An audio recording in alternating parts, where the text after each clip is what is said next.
হয়ে থাকি।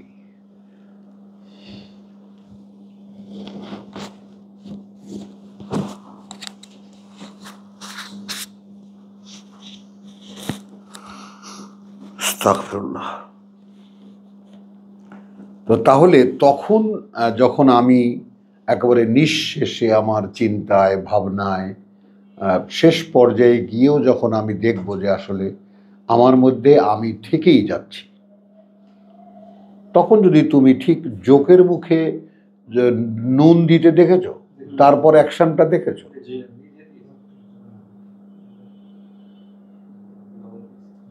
লবণ বা চুন, কথা বুঝছো, মানে কিভাবে সে কুঁকড়ে যায়,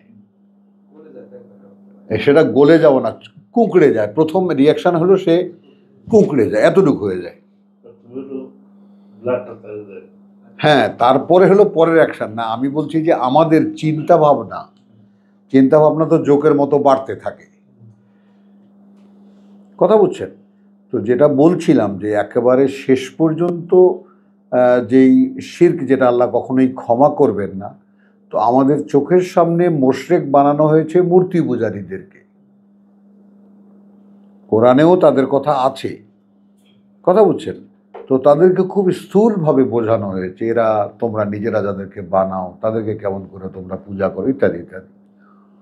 কিন্তু শিরকের যে আসল ভেদ, আল্লাহর সাথে অংশীদার করা, সেইটা ওই এক জায়গায় যেটা আল্লাহ বলেছেন যে আরো আইতাল্লাদি মানে ইত্তাখাদু ইলাহাহু হাওয়াহু, তুমি কি তাদেরকে দেখেছো যারা নিজের মনকে নিজেকে ইলাহ বানিয়ে নিয়েছে?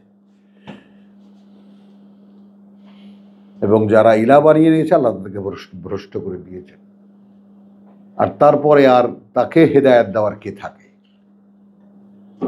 তো এখন এই যে একে তো হলো ধর্ম পূজারী যারা, মূর্তি পূজারী যারা, বিভিন্ন সেক্টরে যারা আছে, আর প্রধানত মানুষ হলো আত্মপূজারী। আমরা যাদেরকে নিরীহ মানুষ মনে করি, তারা নিরীহ না। এবং মানুষের পক্ষে ওই নিরীহ হয়ে থাকাই ওই হলো ইল্লা মান সাফেহা নাফসাহু। এই ক্যাটাগরিগুলো বোঝো কিনা, আমি এতক্ষণ যাদের যাদের কথা বললাম, এই ক্যাটাগরিগুলো বোঝো কিনা? যে যেমন ওয়ালাকাদ আদা, তোমার যাকে বলে যে ওয়ামাই ইয়ারগাব আন মিল্লাতা ইব্রাহিম, অনাগ্রহী কে হবে ইব্রাহিমের জীবন আদর্শ থেকে? ইল্লা মান সাফেহা নাফসাহু, হতে পারে সে যে নিজেকে মূর্খ বানাবে। তো নিজেকে কে মূর্খ বানায় ভাবেন? নিজেকে সে মূর্খ বানায় যে কোনো কিছু বুঝতে চায়, ঠিক আছে, বুঝতে চায়, এগোয় মনে মনে, ঠিক যেই বুঝতে পারে ওই সময় ফিরে আসে। মানুষের এই টেন্ডেন্সি বোঝো, শিশুদের মতো। শিশুদের ক্যারেক্টারটা হলো ওই যে হুজুর দাঁড়াইছে সামনে নামাজে, পেছনে দুইজন, তো ঘুরে বলতেছে বুঝছো তো, এই যে আমি একজন, তুমি একজন, দুইজন, আর এই একজন, আমরা তিনজন নামাজে দাঁড়াইছি। তখন ছোটটা এরকম বড়টারে হাত দিয়ে গুঁড়ে আর কাজে অঙ্ক শেখাচ্ছে, কিন্তু বুঝছো? তো মানুষ কিন্তু ওই রকম, কারণ শয়তান ব্যাপারটা, সে যেহেতু একবার বোকামি করেছে, ওই বোকামির ফাঁদেই সে ফেলতে চায় মানুষকে। কথাটা বুঝছো? আর চান্স একবার। এবং ইংরেজিতে এই কথাটা কোনো বাইবেলের আয়াত নাকি কোনো দার্শনিকের কথা, যে চান্স নেভার কামস টু আইস। এই একটা কথা আপনি কিভাবে যে আল্লাহ বলছেন যে এমন কোন সময় যায়নি যখন কিতাব ছিল না বা রাসূল ছিল না। এটা আমার কথা, হ্যাঁ, আপনার কথা, আমার কথা। জিনিসটা আমি আসলে বুঝতে পারছি কেন? আদম থেকেই, আদম তো প্রথম আসলেন, দুজন মানুষ, মানব মানবী আর ইবলিস। ফাতালাক্কা আদম মির রাব্বিহি কালিমাতিন। এখন যে আপনি গ্যাপের কথাটা বললেন, গতকাল কথাটা বলছিলেন, আমি সময় পাইনি বলার জন্য। দীর্ঘ সময় গেছে কোরআন ছাড়া বা রাসূল ছাড়া আমরা বলি। হ্যাঁ বলছি ঠিক আছে, সময়টা কিভাবে আচ্ছা শুনছি, আচ্ছা, আল্লাহ বলছি। এখন মনে করো যে তার এক্সাম্পলটা আমাদের সমকালীন অবস্থায় রেখে দিয়েছেন আল্লাহ। হ্যাঁ, সমকালীন অবস্থাটা কি? আদম থেকে নিয়ে নূহ পর্যন্ত, এইটাকে একটা এক্সাম্পল ধরো। হলো, মানুষ যখন আত্ম উন্নতির ক্ষেত্রে উঠতে আদম থেকে কিন্তু ঐশী যে মেসেজ তা কিন্তু যথারীতি চালু। আদমের কাছে যখন যা প্রয়োজন আল্লাহ তাআলা ওয়াসা করেছেন, যা বলেছেন মুখে বলেছেন, কথা দিয়ে ওহী পাঠিয়েছেন, সেই কথা সে তার সেই ছেলেকে বলেছে, যেই ছেলে কোরবানি দিয়ে শয়তানটার হাতে মরেছে। কথা বুঝছো? তার মধ্যে আরও সন্তানরা আছে। তো তার ডিসেন্ডেন্সটা আস্তে আস্তে বড় হয়েছে, আরও বেশি হয়েছে, সংখ্যায় বেশি হয়েছে, হতে হতে জাতি হয়েছে। খেয়াল করবা, সেই জাতির মধ্যে যথারীতি আল্লাহ মানে তোমার পাঠিয়েছেন, নবী পাঠিয়েছেন, ওই যে 213 যেটা বাকারাত, মানে কখনো কোনো গ্যাপ ছিল না। এই কথার ভিত্তিতে বোঝা যায় কোনো গ্যাপ ছিল না, কোনো গ্যাপ ছিল না। আমি দেখাচ্ছি কোনো গ্যাপ ছিল না। এখন আসো, আমরা আমাদের গ্যাপটা কোথায় দেখি? ইব্রাহিম আলাইহিস সালাম, আমাদের তো ইব্রাহিম পূর্ব যুগ, ইব্রাহিম পরবর্তী যুগ, একেবারে সম্পূর্ণ দুই ভাগে বিভক্ত পৃথিবীর মানুষ। তো ইব্রাহিম পূর্ব যুগের হিসাব কিতাব একটা, যেটা আল্লাহ শিখিয়েছেন। আমি জাতি গড়ে তুলেছি, তাদের মধ্যে আগের রেসালাত চালু ছিল, সেটাকে বিকৃত করেছে, যেমন এখন কোরআন বন্ধ করেছে ওই রকম বিকৃত করে ধর্ম বানিয়েছে, মানুষ নষ্ট হয়েছে, হতে হতে শেষ পর্যায়ে গেছে, আমি রাসূল পাঠিয়েছি। এই যে হুদ, সালেহ, এনারা এক একটা যুগের শেষ রাসূল, বুঝতে পারলাম। কিন্তু আগের যে ধারাবাহিকতা সে অনুযায়ী কিন্তু ওই শেষ রসুল পর্যন্ত কন্টিনিউ করেছে, যেটাও ওই সূরা আল ইমরানে দেওয়া 81-তে যখন অঙ্গীকার নেন আল্লাহ। তো আসলো, এখন এই রসুল আবার প্রত্যাখ্যাত হলো যথারীতি। তারপরে রসুলকে যারা বিশ্বাস করেছিলেন তাকে এবং সেই তদীয় সঙ্গীদেরকে রক্ষা করলেন, বাদবাকি লেবেল করে দিলেন। নূহের সময় ধুয়ে ফেলেছিলেন, এরপরে আস্তে আস্তে ভূমিকম্প বা বিভিন্ন ইয়াতে শেষ করে দিলেন। আবার ওই গুটি কয়েক লোক দিয়ে আবার একটা জাতি গড়ে তুললেন। সেই জাতি আবার বড় হলো, সমৃদ্ধ হলো, জনসংখ্যা হলো, বিশাল জাতি এক হলো। আদ নামের বঙ্গবন্ধুর মতো আদ, মহাত্মা গান্ধী, জিন্নার মতো এরকম ব্যক্তি হলো, সেই ব্যক্তি অনুযায়ী জাতির নাম হলো। সেই সময় রাসূল এলেন। জাতি যখন একেবারে থই থই করে তাদের ধনে, সম্পদে, জ্ঞানে, গুণে, সব দিক থেকে,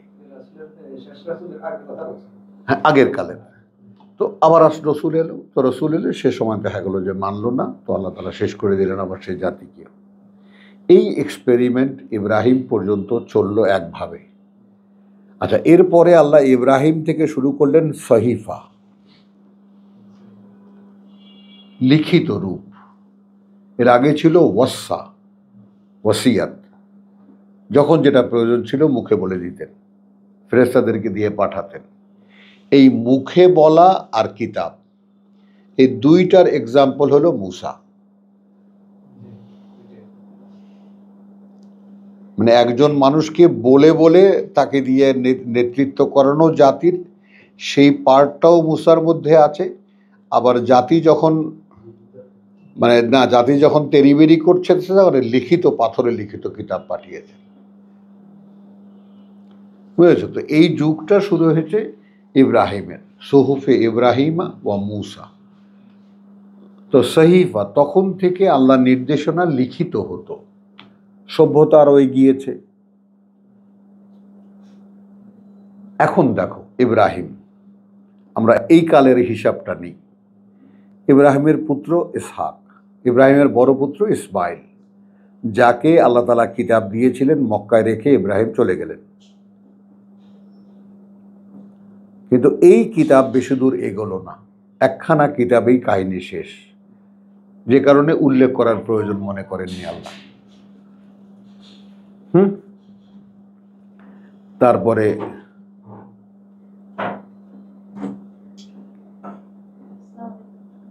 কিরে তোর শীত লাগে না? মানে ইসমাইলকে কি কিতাব দেওয়া হয়েছিল সেইটা, হ্যাঁ চালু করছো, এটা চালু করছো, রাখো শিগগির রাখো, শিগগির রাখো আগে। হ্যাঁ, যেটা মিস করেছো, যেটা মিস করেছো সেটা ওই কিয়ামতের দিন 1 কোটি টাকার কথা মিস করেছো। মিস করিনি, স্টার্টিং পয়েন্ট থেকেই ছিলাম আমি। ও বাবা, আমি 50 জিবি কিনে রেখেছি আমার এটার মধ্যে, কখনোই জানি আমি আচ্ছা আলহামদুলিল্লাহ। তো তাহলে তোমার তাঁর যুগ থেকে লেখা শুরু হলো। আল্লাহ যে সমস্ত নির্দেশনা সেটা পরে লিখিত হতো, ওইটার দলিল নেবা আল্লামা বিল কালাম। এই হলো সুগরা কুবরার জয়নিং, আল্লামা বিল কালাম, অর্থাৎ হোয়াট এভার আল্লাহ তাআলা মানুষকে শিখিয়েছেন তিনি লিখিয়েছেন মানুষকে। একটা টেন্ডেন্সি করেছেন মানুষের মধ্যে, তোরা লিখে নাও। তো সেই যুগটা যেহেতু সহিফার যুগ শুরু হয়েছে ইব্রাহিম থেকে, তো সেই যুগটা তখন থেকে আমরা ধরে নিতে পারি। কিতাবি রূপ, কথা বুঝছো? এটাকেও মুসহাফি বলে, এটাকেও আর এক ভাষায় কিতাবকেও মুসহাফি বলে, কিতাবও সহিফাই, কিন্তু আবার আল্লাহ তাআলা যেটা বলেন কিতাবে মুনির, একদম পূর্ণ মানে আলোদানকারী কিতাব। আর ওদেরটা হলো ওই যে আল্লাযীনা উতু নসীবা মিনাল কিতাব, তাহলে তওরাতও কিতাবের অংশ, ইনজিলও কিতাবের অংশ, এই দুটোও এক্সাম্পল। আবার জবুরও কিতাবের অংশ। এগুলো পার্শিয়ালি আল্লাহ প্র্যাকটিস করিয়েছেন, দেখেছেন এক্সপেরিমেন্ট করে যে শুধু নির্দেশনা দিলে কি হয়। তো শেষ পর্যন্ত দেখা গেল কেউই মানে নেই, দুজন, মুসা এবং ভাই ছাড়া হলো। আচ্ছা, তো এটা তো অনেক এগিয়ে গেলাম আমি। ইব্রাহিমের পরে আসলো তার ওই বংশধারায় ইসহাক, তার পুত্র, দ্বিতীয় পুত্র, তার পুত্র ইয়াকুব, তার 12 পুত্র, তার 12 পুত্র বনি ইসরাইল। সেই কাহিনী মিশরে নিয়ে গেলেন, মিশরে নিয়ে গিয়ে সেখানে গোলামি টোলামি করে সেখান থেকে ফিরে এসে প্রায় 1000, এর ওখান থেকে ইউসুফ। এখন আমাদের অনেক বড় বড় নেতারা বলেন বা আমাদের আলেমরা বলেন যে ইউসুফ নবী রাসূল না। তো এটার মধ্যে আমি খুব একটা বড় গুরুত্ব দেওয়ার খুব প্রয়োজন আছে বলে মনে করি না, কারণ ইউসুফকে কিতাব দেওয়া হয়েছিল, এটা কোরআন সাক্ষী দিচ্ছে। সূরা মুমিন, যে ইউসুফকে যা দেওয়া হয়েছিল তোমরা তা ততক্ষণ পর্যন্ত মানোনি যতক্ষণ সে জীবিত ছিল। প্রমাণিত হয় যে উনি রাসূল ছিলেন। হ্যাঁ, রাসূল ছিলেন। এখানে বলা হয়েছে যে এরা ভেবেছিল যে এরপর আর কোনো রাসূল পাঠাবে না। 34 নম্বর আয়াত। হ্যাঁ, 34 বংশধারা না থাকাতে কথাটা হয়েছে।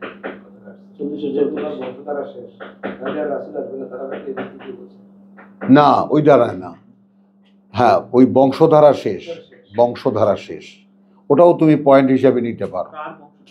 ইব্রাহিমের বংশধারা, ইয়াকুবের বংশধারা। রাসূল শব্দটা উল্লেখ করছে এখানে। ইউসুফের বংশধারা শেষ, রাসূল শব্দটা উল্লেখ করছে। ইউসুফের বংশধারা, তার মানে ওরা রাসূলের ভূমিকা ছিল। ইউসুফের বংশধারা তো উল্লেখ করেনি আল্লাহ। না, ইউসুফের আল ছিল না, বলছি কথাটা, দাঁড়াও। ওই বাকি 10 ভাই 11 ভাইয়ের যে বংশধারা তাদের ওই সূরা বাকারাতেই আছে। একটা দেখে নিন 40। আচ্ছা, এখন তাহলে এই জয়েনিংটা হলো, মানে লিঙ্ক যেটা আমি বলছি, একের পর এক লিঙ্ক। ইব্রাহিম, ইসহাক, ইয়াকুব, বনি ইসরাইল, বনি ইসরাইলের মধ্যে ইউসুফ, ইউসুফ থেকে নিয়ে প্রায় 1000 বছর গ্যাপ পর্যন্ত। তো এখন সেই সময় যে বিশ্বাস জীবিত ছিল, বা এইসব ঘুমে ধরছে, কিন্তু সেই সময় যে বিশ্বাস জীবিত ছিল, ফেরাউনের দরবারে একজন লোক, সে ছিল বিশ্বাসী, যে বিশ্বাস গোপন রেখেছিল। তাহলে বিশ্বাসের গোপন চর্চা হতো, বুঝে নাও, প্রকাশ্যে বলা যেত না, গোপন চর্চা হতো। এখন যেমন এই মনে করো আওয়ামী লীগের 16 বছরের আমলে জামাতকে একরকম প্রায়, তাই না, একদম আন্ডারগ্রাউন্ডে, মানে সেমি আন্ডারগ্রাউন্ডেই থাকতে হয়েছে, ইত্যাদি ইত্যাদি। তো তখন না হয় আরও বেশি সিভিয়ার, কেউ মুখে বলতেও সাহস পেত না। এত কঠিনভাবে। আবার আর একটা কথা তোমার এখানে আনো, যে উপজাতিদের যে নিজস্ব ধর্মচর্চা, এটা তো দেখতে পাচ্ছি আমাদের দেশেই, কেউ বলেন 16টা, কেউ বলেন 27টা উপজাতি। ওই যে একটা ভাষার 2 জন মাত্র সাক্ষী, 2 বোন, না মা আর মেয়ে, আজকের পেপারে আছে, কি কুকরি না কি ভাষা, হ্যাঁ 2 জন মাত্র সেই ওই গ্রুপের। তাহলে ভাষাও ভিন্ন, কথা বুঝছো, এবং মানে ইন্টারাকশন, যা ইন্টারাকশন সেগুলোও ভিন্ন, উপজাতি এক একটা। তো এই উপজাতির চলটা কিন্তু আমাদেরকে আল্লাহ তার নিদর্শন হিসেবে রেখে দিয়েছেন, এই যে যে কোনোভাবে আমি আমার দিনকে আমি রেখে দিয়েছি।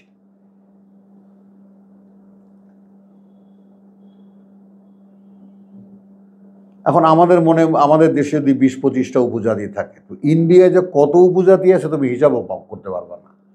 এরকম পাকিস্তানে আছে, কাশ্মীরে আছে, মানে মেইন জাতির সাইডে, কথা বোঝেন। আবার আমাদের দেশে যে মুচিরা আছে চামার, এরা সূর্য পূজারী, এদের কিতাব আছে, হ্যাঁ বুঝেছ, খুব নরম, হ্যাঁ খুব বিনয়ী হয়, খুব নরম হয় ইত্যাদি। যাই হোক, তো আমরা বলতে চাই যে, যেটা বলতে চাই সেটা হলো যে কন্টিনিউশন সবসময় আল্লাহ রেখে দেওয়া, তিনি তা রেখে দিয়েছেন, কথা বুঝছো। এখন একটা গ্রাউন্ড লেভেলের যে বিশ্বাস, সেটা রেখে দিয়েছেন, যে কিতাব আসলে যেন প্রথম চোটেই একদল লোক সাড়া দেয়। যেই ক্যাটাগরিটা সূরা তওবায় যেটা বলেছে, আস-সাবিকুন আস-সাবিকুন উলাইকা হুমুল মুকাররাবুন, এই সাবিকুন কারা? প্রথম যারা সাড়া দিয়েছে, কথাটা বুঝছো। তোমার ওয়াকেয়ার যে 3 গ্রুপ, ওয়াকেয়ার, হ্যাঁ ওয়াকেয়ার যে কুনতুম সালাসান, তাই না, ওয়াকেয়ার যে 3টি গ্রুপ, হ্যাঁ মুকাররাবুন, আসহাবুল ইয়ামিন, আসহাবুশ শিমাল, প্রধানত ওই তুমি যেটা বললেই তো, সাবিকুন তো বলেছো, সাবিকুন সাবিকুন উলাইকা হুমুল মুকাররাবুন, এরা হলো মানে 10-11 মিলে এক গ্রুপ, কথা বলছো। এর আগে ওয়াকুনতুম আজওয়াজান সালাসাতান,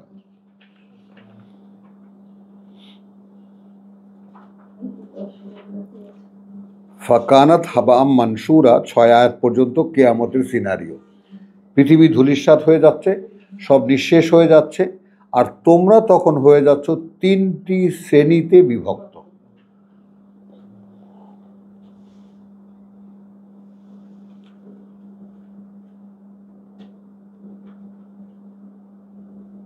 তাহলে এখানে তো সর্বকালের সকল মানুষকে বলছেন, পেয়েছেন। সূরা ওয়াকিয়া 56 সূরার আয়াত 7-8, সূরা রহমানের পরে।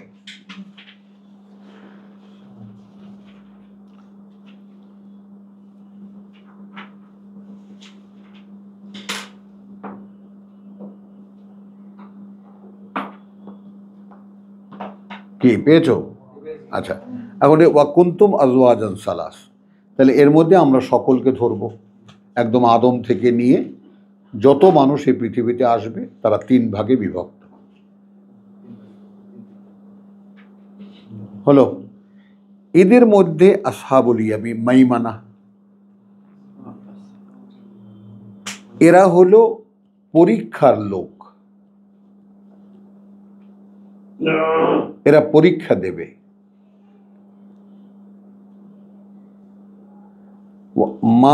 মা আসহাবুল মাশআমা ওয়া আসহাবুল মাশআমা, আর এরা হলো বাম পাশের লোক, এরা জ্বালানি, এরা জ্বালানি, জ্বালানি, আগুনের জ্বালানি।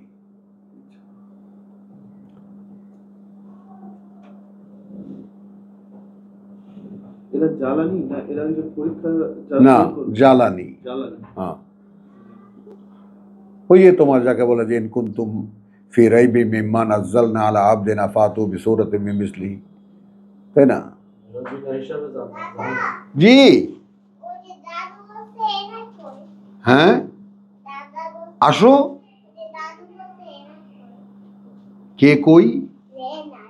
এনায়েত বলছে এনায়েত আসেনি এখনো। ভিডিওতে দেখি। এনায়েত আসেনি তো। এই মদুলে দেখো তো কি বলে।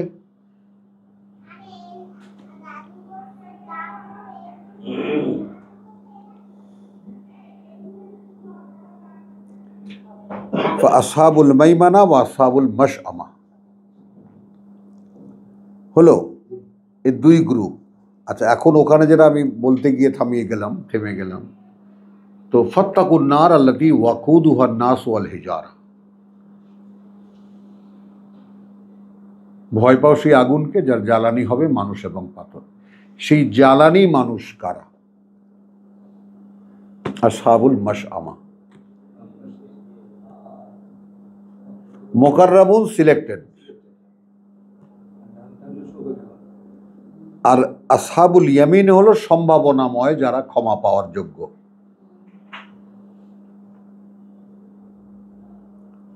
আসহাবুল মাশআমা জ্বালানি। আগে আপাতত 3 ভাগে ভাগ হও। আচ্ছা, সাবেকুন সাবেকুন মানে কি?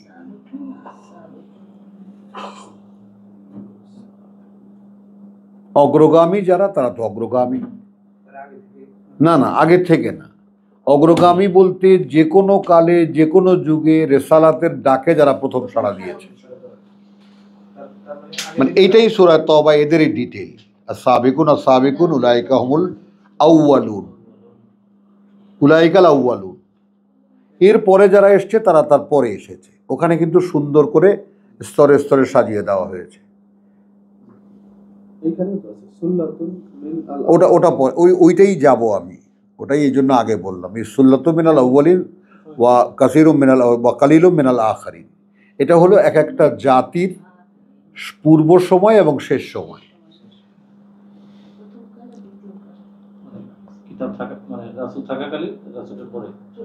না, মানে মনে করো একজন রসুল চলে গেছেন, নতুন জাতি শুরু হয়েছে, সে জাতি বিশাল হয়েছে, সর্বশেষ রসুল এসেছে। তো সর্বশেষ রসুল এসে তখন তিনি ডাক দিয়েছেন, তখন যারা প্রথম এসেছে সাবেকুন, যারা তার পরে এসেছে আসহাবুল মাইমানা ইয়ামিন, কত বুঝছো, পরে যারা এসেছে। এইভাবে ওই জাতির যুগ চলেছে। তো জাতির যখন শেষ সময়, অর্থাৎ আরেকজন রসুল আসবেন, সেই সময় 2-4 জন মানুষ থেকে গিয়েছে, এবং সেই 2-4 জনের নমুনা এত স্পষ্ট যে মূসার ডাকে সাড়া দিয়েছে ফেরাউনি কিপ্তিদের মধ্যে থেকে ওই একজন, যে রাজদরবারেই ছিল, স্বয়ং তার বংশধররা সাড়া দেয়নি, শুনেছে কথা ধর্মবিশ্বাসের কারণে, কিন্তু আল্লাহর কিতাবের পক্ষে সাড়া দেয়নি।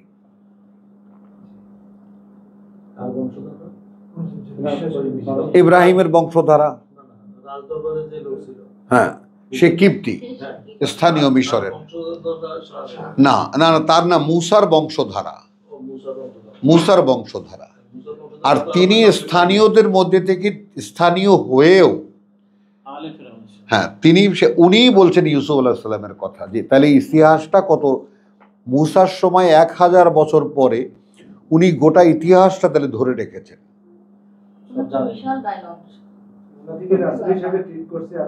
হ্যাঁ, না, কখনোই গ্যাপ যায়। হ্যাঁ, এটাই আমি দেখাচ্ছি তোমাকে। এখন ওই ধারা শেষ হলো ঈসাতে এসে।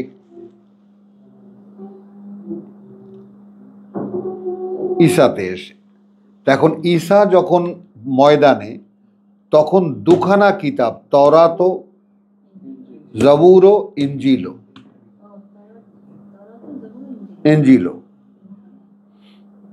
এই 3খানা কিতাবের চর্চাকারী মানুষরা তখন পৃথিবীতে আছে। সেই অবস্থায় 500 বছর ফাতরাহ, ইন্টারভ্যাল, ফাতরাতিম মিনার রসুল, এটাকে কোরআনে একটা বাগধারা, রসুলদের গ্যাপে গ্যাপে, যখন কোনো রসুল নেই। এই কথাটাই আমার প্রশ্ন। হ্যাঁ, এখানে আপনি বলেন যে নাই, না কোনো গ্যাপ নাই, আল্লাহ বলে যে কোনো গ্যাপ নাই। না কোনো, আমি বলছি আমি গ্যাপ নাই। এই কথাটার সাক্ষী, এটা তোমার পক্ষের দলিল নাও। তোমার পক্ষের দলিল তোমার ইয়াকে বলছেন, খেয়াল করো, তোমার ইয়াকে বলছেন, ওই যে তোমার ফেরাউন বলছে মূসাকে যে তুমি যে আমাদের কাছে দাওয়াত নিয়ে এলে, তো আমাদের পূর্বপুরুষদের কি হবে? আচ্ছা, এখন এই সিচুয়েশনটাকে তুমি বর্ণনায় আনো, বর্ণনায় আনো। ইব্রাহিমের এক পুত্র তখন মক্কায়, আর এক পুত্রধারা চলছে মিশরে, ফিলিস্তিনে বিকশিত হয়ে মিশরে চলে গেল। তাহলে একটা বংশধারা ধর্মচর্চা করে কিতাব ছেড়ে দিয়ে ধর্ম বানালো, বুঝছো কি না? তাহলে এর মধ্যে মনে করো এখন যেমন আসো, এখন যেমন চীনারা কারা?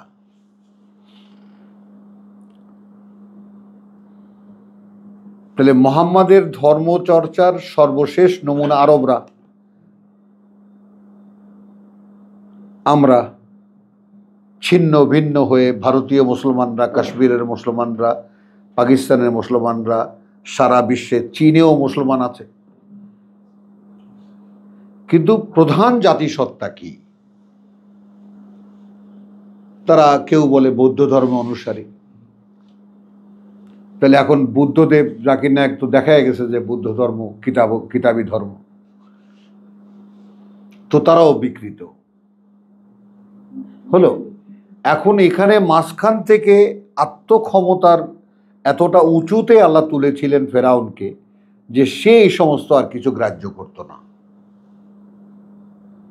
এখন ফেরাউন গ্রাহ্য করতো না, অথচ ফেরাউনের দেশের লোকেরা, কিপ্তিরা বনি ইসরায়েলের সাথে নানানভাবে জড়িত। যেমন সে নিজে বনি ইসরায়েলের মেয়ে বিয়ে করেছে, ওটা সম্ভ্রান্ত ছিল বলে। জ্ঞান বুদ্ধি এটা সেটা সব কিছুর চর্চা ওই বনি ইসরায়েলের মধ্যে পাওয়া যেত। কথা বুঝছো? তো ধর্মচর্চার যে ব্যাপারটা, অর্থাৎ কিতাবী জ্ঞানের যে ধারাবাহিকতা কখনোই বিচ্ছিন্ন হয়নি। মানুষ তো সাধারণভাবে মনে করে যে এখন তো কোনো বলছি এখন আসো, এবার আমরা শেষ থেকে যাই। শেষে কি রসুল্লাহ ইন্তেকাল করেছেন, আল্লাহ নিয়ে গেছেন তাকে। এই 25 বছরের মধ্যে মনে করো যে কিতাব গুটিয়ে ফেলা হয়েছে, কিতাব জানা লোকদেরকেও শেষ করে দেওয়া হয়েছে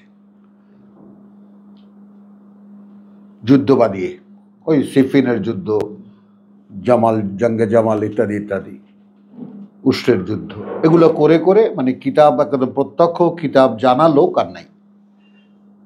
তো যারা 2-4 জন একটু জানতো টানতো তারা পালিয়ে গেছে। ওই যে চীনের মুসলমান কারা, সেরকম। কথা বুঝছো? দূর দূরান্তে যে সমস্ত মুসলমানদের এখন চিহ্ন পাওয়া যায়, তারা ওই সময় পালিয়ে যাওয়া লোকদের বংশধর। কথা বুঝছো? আর ওই সময় আর একটা কথা আনতে হয় যে যদি জ্ঞান শিক্ষার জন্য চীনেও যেতে হয়, এটা আরবি একটা বাগধারা, তাহলে তোমরা সেখানে চলে যেও। তো তখন নৌবহরে যাতায়াত ছিল, নৌবহরে যাতায়াত ছিল, নৌ বানানো হতো, নৌকা বানানো হতো আমাদের আরাকানে, এখানে আরাকান জঙ্গলের বা কাঠ দিয়ে আমাদের কক্সবাজারে চিটাগাঙে নৌকা বানানো হতো। সেইখানে ইয়ামানিরা আসতো, এরা আসতো, ওরা আসতো, মালয়েশিয়ার লোকেরা আসতো। একটা পৃথিবীর এক একটা যুগ তো এক এক রকম গেছে। আমাদের এখানে সিলেটে যদি 30 ফিট মাটির নিচে সভ্যতার সন্ধান পাওয়া যায়, তাহলে বোঝো 30 ফিট নিচে দালান কোঠা, এটা সেটা, পূজার জায়গা, উপাসনার জায়গা সব পাওয়া যাচ্ছে। কথা বুঝছো? ওই বগুড়ার মহাস্থানগড়, আর তারপর কুমিল্লার এই যে গড়, এগুলো কবে কোন কালের, তো সেগুলো তো আমরা একটা নির্ণয় দেই বটে, কিন্তু আসলে যে কত কালের উপর দিয়ে চলে গেছে সেটা একমাত্র আল্লাহই জানে। তার মানে হলো কিতাবহীন, মানে ধর্মচর্চা পৃথিবীতে ছিল, পাশাপাশি কিতাবের চর্চাও ছিল। কিন্তু যেহেতু ওইটাই আল্লাহ আমাদেরকে দেখাচ্ছেন, যেহেতু কিতাব কেউ শোনে না, পৃথিবীর আদি থেকে অন্ত পর্যন্ত ইতিহাস একটাই, আল্লাহর কিতাব কেউ গ্রাহ্য করে না। আর আল্লাহ মুক্তি রেখেছেন কিতাবের মধ্যে। আর যত রকম যা কিছুই তোমরা করো না কেন, কোনো লাভ নেই। তো ওই অর্থে কখনোই কিতাব শূন্য ছিল না পৃথিবী। এখন আসো শেষ করি কথাটা ওইভাবে যে ইব্রাহিমের পুত্র ইসমাইল, যে তাকে তো কিতাব দেওয়া হয়েছিল, যার বিকৃত ধর্ম মক্কায় চলছিল, সেইখানে মোহাম্মদের উত্থান। ইব্রাহিমের ৩৫০০ বছর পরে মক্কায় উত্থান। তো ওই ৩৫০০ বছর কারা কন্টিনিউ করেছে? ইব্রাহিম, ইসহাক, ইয়াকুব, এই বনি ইসরায়েলের এই মিলে ১-১৫০০ বছর। তারপরে মুসা থেকে নিয়ে ঈসা পর্যন্ত আবার ১৫০০ বছর। তার মধ্যে অসংখ্য নবী, জাকারিয়া, এটা ইত্যাদি ইত্যাদি, ইয়াহিয়া ইত্যাদি ইত্যাদি। লিঙ্ক এইটা হলো আমাদের জন্য যে তোমরা এইভাবে বুঝে নাও যে যে কোনোভাবে আমি কিতাবের লিঙ্ক রেখে দিয়েছি রাসূল সহ, না বার্তাবাহক সহ। এখন এরা হলো নবী, কিন্তু নবুয়তের ধারাবাহিকতা শেষ হয়েছে মুহাম্মাদে। যে আমার সিলেক্টেড যে সমস্ত মানুষের সিরিজ ছিল একের পর এক আসার, তারা আর আসবে না। এইখানে আমাদের ভাগ্যের দুয়ার খুলেছে যদি আমরা বুঝতে চাই। কারণ মানে একটা পাঠ্য বই আর তার সঙ্গে টিউটার, তাহলে কত সহজ ব্যাপারটা। যেটা সূরা আল ইমরানে যেটা বলেছে যে তোমাদের ওয়াফিকুম রাসূলুল্লাহ, তাই না, তুতলা আলাইকুম আয়াতুল্লাহি ওয়াফিকুম রাসূলুহু ওয়া মান ইয়াতাসিম বিল্লাহ ফাকাদ হুদিয়া ইলা সিরাতিন মুস্তাকিম। শুধু এখন কাজ হলো আল্লাহতে মিশে যাওয়া।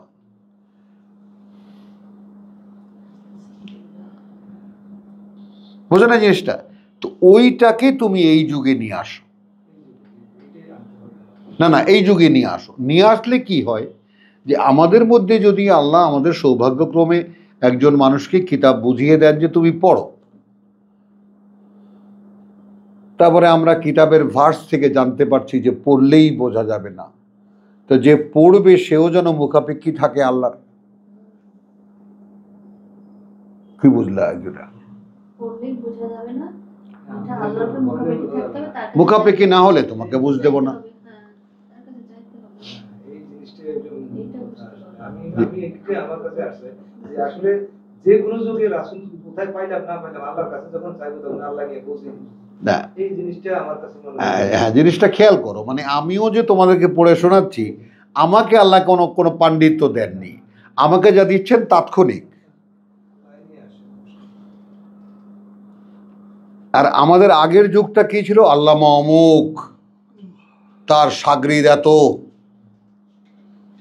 বুঝছো জিনিসটা? ওটা নবুয়ত রিসালাতের একটা বিকৃত অনুসরণ। তো ওনারা করেছেন কি? তাফসীর লিখেছেন, সাধারণ মানুষকে মূর্খ মনে করেছেন। আর এই জায়গায় আমার পিতা মরহুমকে দেওয়া আল্লাহর যে জ্ঞান, ওই যে ওয়ালাকাদ আতাইনা লোকমানুল হিকমা, তো পিতাকে এরকম কিছু কিছু জ্ঞান দিয়েছিলেন আল্লাহ।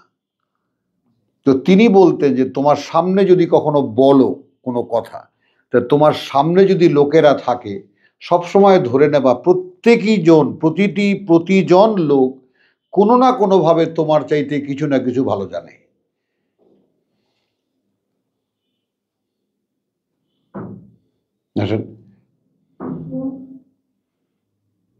তখন আপনার থেকেই তো শ্রদ্ধা চলে আসে মানুষের, যে আমি যাদের কাছে বলছি, দেখা যাবে কেউ একজন এটা একটা আপত্তি করে বসছে। এই জন্য ধর্মচর্চা এমন এক জিনিস যেটা সাধারণের চর্চা নয়।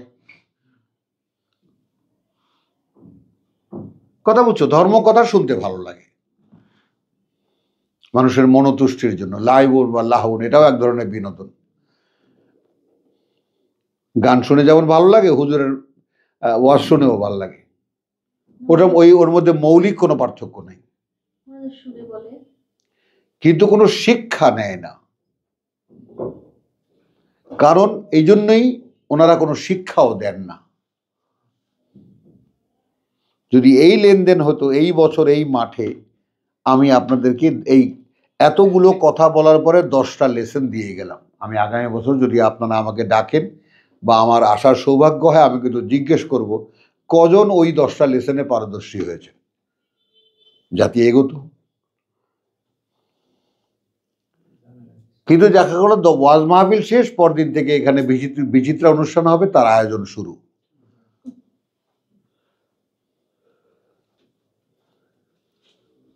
বুঝলেন? তো যেই কমিটি ওয়াজ মাহফিল করেছে সেই কমিটি বিচিত্রা অনুষ্ঠান করছে। ঢাকা থেকে শিল্পী আনতেছে, গায়ক আনবে, তারা বসে হুজুরকে সিলেক্ট করবে, তাও তারা সিলেক্ট করে, গায়ক গায়িকা কারা আনবে তাও তারাই সিলেক্ট করে। আর এছাড়া কোটারি যারা আছে, জামাত টামাত চরমোনা, এরা তো কোটারি, এদের কথা বলছি না, সাধারণের কথা বলছি না। তো তাহলে এইখানে শেষ হলো কথা সূরা ওয়াকিয়ার, যে ইয়াটা হলো মুকাররাবুন, আল্লাহর সিলেক্টেড মানুষ। তার নমুনা ইব্রাহিম আলাইহিস সালামকে ওয়ালাকাদ ইস্তাফাইনাহু ফিদ দুনিয়া। ইব্রাহিম, তোমার প্রশ্ন মানে ওয়ামাই ইয়ারগাব আন মিল্লাতে ইব্রাহিম ইল্লা মান সাফিয়া নাফসাহু, যে নিজেকে বোকা বানাবে। কেন? ওয়ালাকাদ ইস্তাফাইনাহু ফিদ দুনিয়া, তাকে বাছাই করে মনোনীত করেছে এই পৃথিবীতে। ওয়াফিল আখিরাতি মিনাস সালিহিন, তাহলে তোমাকে বাছাই হয়ে আল্লাহর মনোনয়ন পেতে এখানেই পেতে হবে। এটা বাছাইয়ের জায়গা। মানে আমি এখানে করে যাব, ওখানে বাছাই হবে, ব্যাপারটা এরকম না। তো এখন আমি যাতে আমার টোটাল এফার্টটা আমি দেই, যে আমি, এবং এই টোটাল এফার্টটা কি, আমি যেন আমাকে পছন্দ করি, ব্যাস।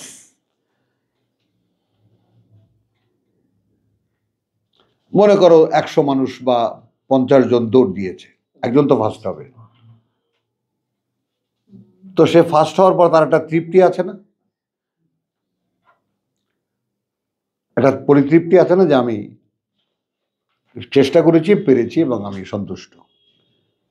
তো এই আল্লাহর পথের রহস্যটা হলো এই জায়গাটায়, যে একসময় তোমাকে একটা মানে তোমাকেই তোমার পছন্দ হবে, যে আমি এবার আল্লাহর কথা মতো, কারণ আল্লাহর কথাগুলোকে যখন পাশাপাশি রেখে তোমার নিজেকে রাখতে পারবা, তখন তুমি বুঝতে পারবা যে আমি বোধহয় আল্লাহর কথা মতো এখন চলতে পারি। তুমি তোমাকে সার্টিফিকেট দেবা, তখন ভরসা আসবে, নির্ভরতা আসবে, কথা বুঝছো? আর এরপরে যে ফাইনাল পলিশিং যেটা, সেটা দেবেন আল্লাহ এইখানে। আর ওখানকার ড্রাইভার সেটা ভিন্ন, মানে জান্নাতে যাওয়ার আগের যে ড্রাইভার, ওটা ভিন্ন জিনিস। কিন্তু পৃথিবীতে যে প্রক্রিয়াগুলোর মধ্যে থেকে তোমাদেরকে যেতে হচ্ছে বা আমাদেরকে যেতে হচ্ছে, সেগুলোই।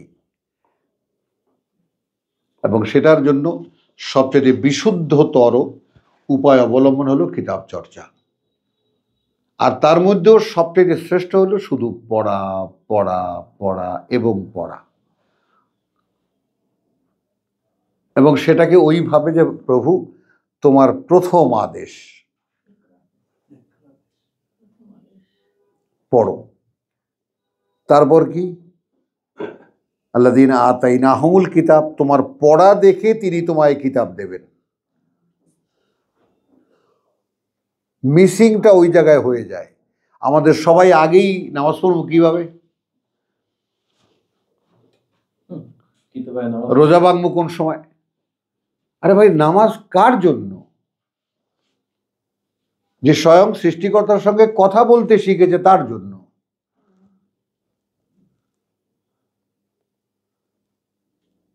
তাই না? মোহাম্মদকে বলছে যে বারবার আকাশের দিকে তাকানো আমরা দেখেছি, তো তুমি কয়বার আকাশের দিকে তাকাও?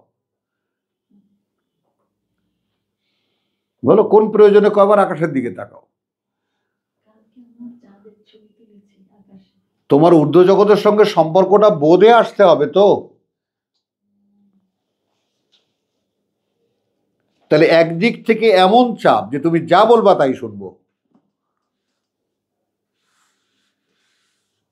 আর আমি যাই কিছু চাই, চাই চকলেট, চাই চুইংগাম, চাই চিপস, বুঝো না, চাই বেলুন,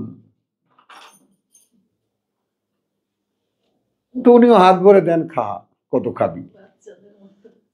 বলো?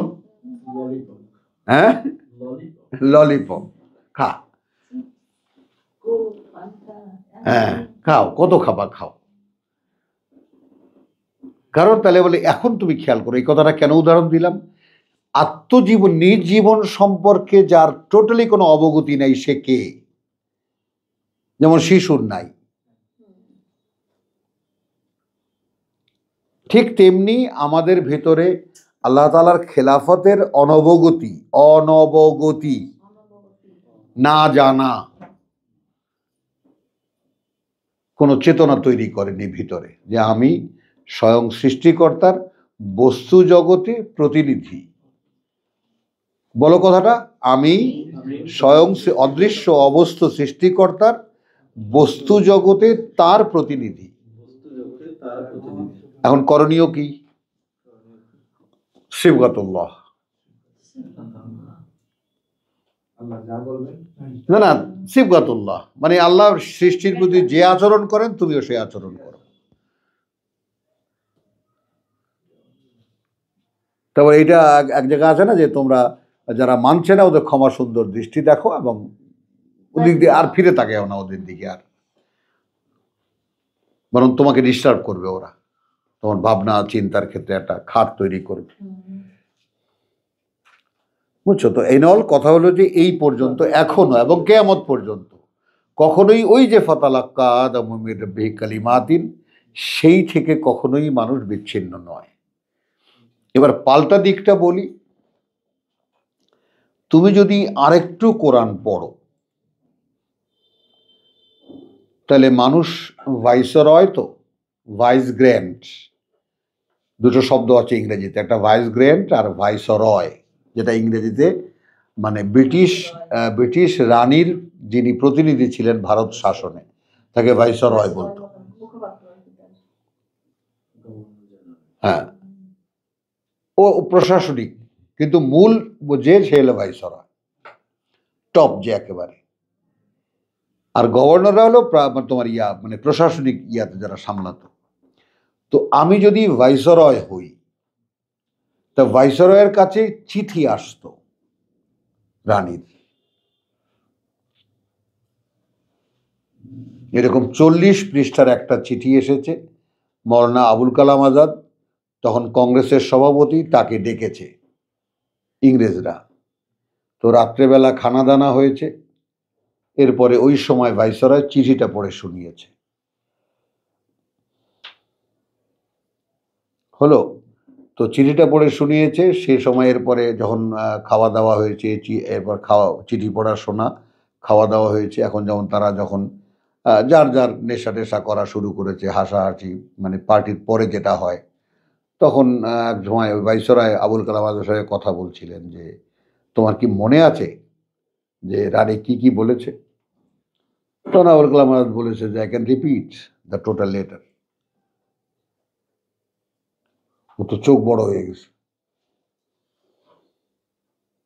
ধরো তুমি চিঠিগুলো, আমি বলছি। একটা বিকল্প শব্দ ব্যবহার করেছেন, একটা, বুঝছো জিনিসটা? ব্যাস টোটাল চিঠি উনি মুখে বলে দিয়েছেন। সেই লোককে মাওলানা মাহমুদুল হাসান, যাকে শাইখুল হিন্দ বলে, তিনি ভারতবাসীর মুসলিমদের নেতা বানাতে চেয়েছিলেন, সর্বভারতীয় ওলামা সম্মেলন করে। 24 বছরের যখন মানে কোনো নেতা হবে, তখন পালকিতে চড়া যত হুজুর ছিল সব, দুপুরের পর নেতা ঘোষণা হবে, দুপুরে মাওলানা মাহমুদুল হাসান এসে স্টেজে এসে দেখেন যে প্যান্ডেলে কেউ নাই। আগেই কানা ফুসফুসি হয়ে গেছে। এই তখন মাহমুদুল হাসান মৌলানা আবুল কালাম আজাদ রাগ করে কংগ্রেসের আজীবন সদস্যত্ব পদ নিলেন এবং সঙ্গে সঙ্গেই ঘোষণা করা হলো উনি আপনার আজীবন কংগ্রেসের সভাপতি। তারা নিল, আর মৌলবীরা নিল না। জ্ঞানী লোকটা নেবে না তারা। এবং মৌলানা এখন মাহমুদুল হাসান যাকে সাইকুলেন বলে, কেন উনি এটা দেখো তার সম্ভাবনা কি, এই যে আমাদের মক্তবগুলো মসজিদে মসজিদে মক্তবগুলো এটা কিন্তু তিনি চালিয়েছিলেন। এ প্রসঙ্গে শেষ একটা কথা বলে আমরা এই প্রসঙ্গ শেষ করি। আমাদের দেশে কারি বেলায়েত সাহেব, উনি রেডিওতে একসময় তেলাওয়াত করতেন, বিখ্যাত মানুষ কারি সাহেব হিসেবে। হাবিবুল্লাহ বেলালি, হাবিবুল্লাহ বেলালি কি যাই হোক, তো উনি নুরানি মাদ্রাসা করেছেন। তো আমি গেলে উনি খুব আদর করতেন, আমাকে ভালোবাসতেন, বন্ধুর মতো আচরণ করতেন। কারণ আমার কৌতূহল দেখে উনি খুব আগ্রহী ছিলেন। কত মানুষ যে আমি ওনাকে নিয়ে গেছি এই মোহাম্মদপুরে, কথা বুঝছো, ওই যে এই ছোট ছোট বাচ্চা আমপারা আরবিও বলছে বাংলাও বলছে। তো উনি একটা কোর্স ডিজাইন করেছেন যে স্কুলে, মাদ্রাসার শিক্ষা নেননি, স্কুলের শিক্ষার সঙ্গে এই 10 বছরে উনি বাচ্চাদেরকে কোরআন শিখিয়ে দেবেন। এবং যে নমুনা উনি তৈরি করেছিলেন তুমি তো কল্পনাই করতে পারো। আমি তো বললাম না যে হেন মানুষ নাই এই দেশে যাকে আমি ওখানে নিয়ে না গেছি। ভাই একটু দেখে যান এই নমুনাটা, শোনো না। তো উনি ওনার ছেলেকে পাঠাইছে মদিনা ইউনিভার্সিটিতে, আর ওই হারাম করে এসে এটাকে একটা ব্যবসা বানাইছে। এর মধ্যে বিলাস সাহেব মারা গেছেন, এখন সেই তর্জমা পড়ানোর সব উদ্ভাস গেছে। এখন নুরানি মাদ্রাসা, ওই যেগুলো এখন একটা ব্যবসায়ী প্রতিষ্ঠান। মোহাম্মদপুরে কেন্দ্র শেষ। ওনার 20 বিঘা জমি উনি কিনেছেন নোয়াখালীতে চরে, একটা ইউনিভার্সিটি করবেন। এরপর কত স্বপ্ন ওই বুড়ার সাথে বসে বসে আমি দেখেছি। হ্যাঁ, কথাটা বুঝছো তো? ওই সব সময় যে আরবি বলতো বাংলা বলতো, আর এমন সরার মতো উনি ছন্দ করে আমপারাটাকে করেছিলেন, কথা বুঝছো, যে দেখার মতো। সেই সময় কুড়িগ্রাম উলিপুর পর্যন্ত এই নুরানি মাদ্রাসা পৌঁছে গেছে, যে কারণে প্রাইমারি খালি হয়ে গেছে। এখনো এই যে আমাদের ঘরে যে মাদ্রাসা ছিল, এ এখন 70,000 টাকা ভাড়া দিয়া, 7 লক্ষ টাকা না চাইছিল বাড়িওয়ালা, 5 লাখ টাকা অ্যাডভান্স দিয়া সে এখন মাদ্রাসা করেছে ওই রেললাইনের ওপারে। ছাত্র গিজ গিজ করে। ওই নুরানি মানে কি, ওই যে সব ইংরেজি বাংলা সব শেখাবে তোমাকে, তো তার সাথে ধর্মও শেখাবে। এইটুকু এটুক বাচ্চা হাঁটতে পারে না, তারা 3 পিসের বোরকা পড়াবে। এই লোক আছে না, ধর্মীয় লোকেরা বোরকা পড়বে, বুঝছো? এও তো ধর্ম, ধর্মীয় চেতনা।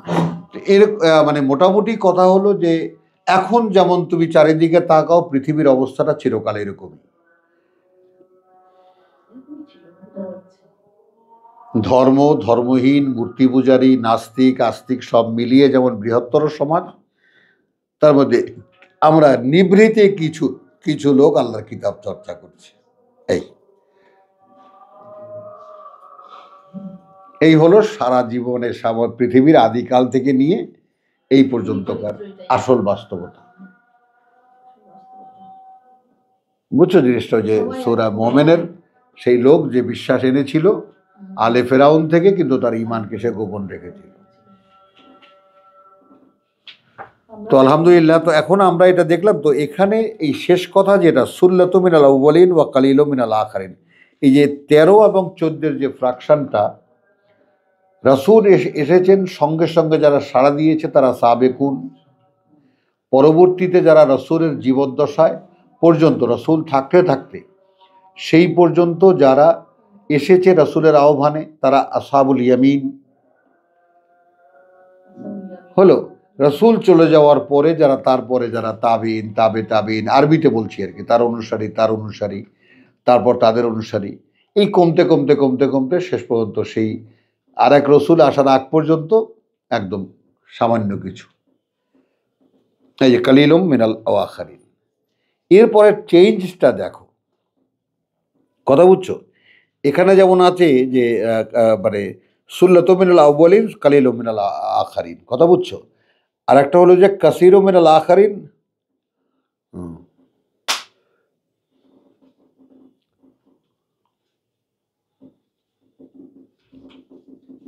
রাসূল থাকতে হুম। মানে মুহাম্মদ সাল্লাল্লাহু আলাইহি ওয়াসাল্লাম থাকতে ওনাকে বলা হয়েছিল যে তুমি এর আগের রাসূলদের কাছে জিজ্ঞেস করে দেখো হ্যাঁ, ওই রাসূল কারা। ওই রাসূল হলো ধারাবাহিক যারা, আমি ওটাই বলছিলাম ধারাবাহিক দায়িত্বশীল যারা, 45 বলা আছে। ওই যে লাইসু সাওয়া সবাই একরকম নয়। ইয়াতলুনা আয়াতিল্লাহ আনা আল-লাইল ওয়া হুম ইয়াসজুদুন। তাদেরকে আল্লাহ রাসূল সম্বোধন করে বলছেন। হ্যাঁ, রাসূলই তো। যে রাসূল- এখন আমরা ওইটা যদি কথায় চলে আসে, তো আমরা আসলে কি হওয়ার চেষ্টা করছি? এখন এই রাসূলের একটা হলো মুহাম্মদুর রাসূল, আল্লাহর কিতাবের ধারক রাসূল, আর একটা হলো রাজার পেয়াদা রাসূল। দুটোই শব্দ ব্যবহার করেছেন আল্লাহ, কোনটা নেবা?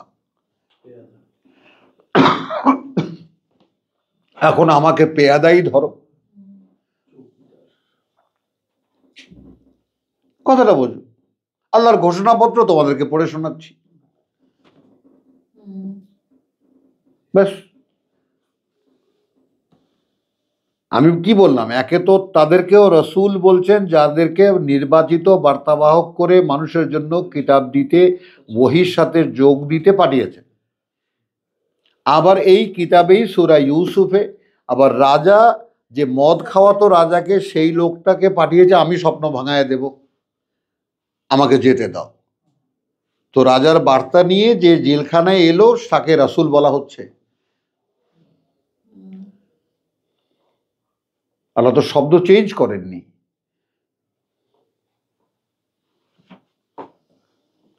বার্তা যে আদান প্রদান করে।